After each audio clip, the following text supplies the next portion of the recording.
passer. Eh ben bonjour. C'est lui qui va faire l'interview pour vous. Moi c'est Mike, j'ai 22 ans et je travaille ici depuis janvier 2023. Mon métier, je suis ici en tant que AMP. Et avant j'ai travaillé dans des masses, j'ai fait des séjours adaptés et j'ai travaillé avec les enfants.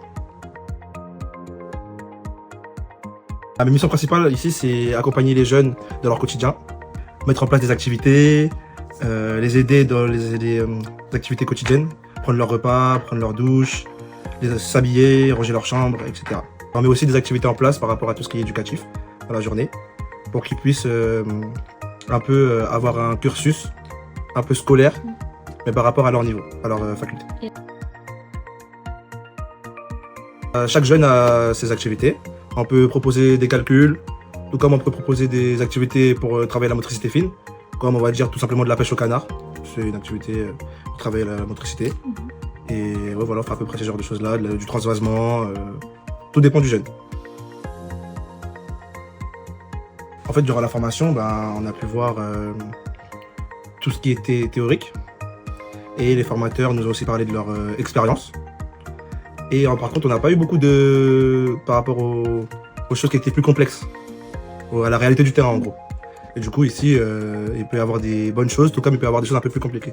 On a dû s'adapter, se former aux moyens de communication, tout comme le PEX. En fait, le PEX, nous, on l'utilise de différentes manières. Nos jeunes, ils utilisent des pictos, c'est des petites images.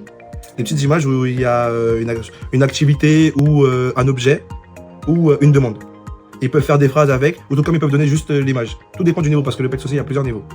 On a des jeunes qui peuvent, par exemple, prendre une petite image « je veux » avec un ballon. Et en gros, ils donnent « je veux ballon ». Les grandes qualités à avoir ici, il faut avoir une connaissance de l'autisme, parce que c'est très différent des autres pathologies. Il faut avoir de l'empathie pour les jeunes. Il faut avoir de la patience. Il faut être très patient. Il faut avoir des qualités relationnelles, savoir comment agir avec chaque jeune. Parce qu'on a des jeunes qui peuvent demander beaucoup d'attention, d'autres moins. Il faut savoir s'adapter et il faut avoir des qualités d'animation aussi. Parce que les activités, si on n'anime pas bien, les jeunes ils vont pas être concentrés, ils vont pas forcément réaliser l'activité demandée. Ici à l'IME, enfin sur mon pôle, je travaille avec des AMP, des AES, une psychologue, deux infirmières, le chef de service éducatif, ma coordinatrice et un éducateur sportif.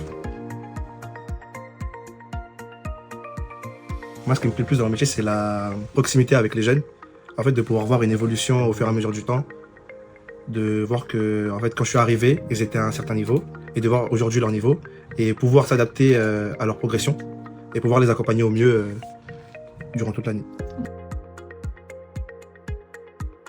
Les évolutions carrière possibles, il y a les formations avec la fondation. Du coup, moi, je souhaiterais faire la formation d'éducateur spécialisé. Après, être coordinateur. Et ensuite, potentiellement, être chef de service éducatif. Mais sinon, on peut aussi être moniteur éducateur.